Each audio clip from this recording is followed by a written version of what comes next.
Hello po guys, magandang tanghali po. Share ko lang po itong kakainin ko po. Ito po, naglaga po ako ng 2 itlog.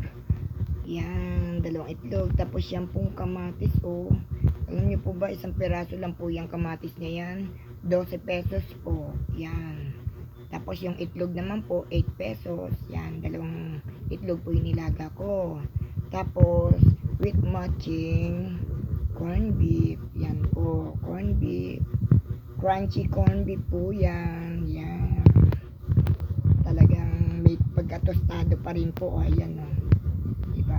Crunchy. Chunky corn beef po. Yan guys. Share ko lang po sa inyo. Kain po tayo guys. Kain po.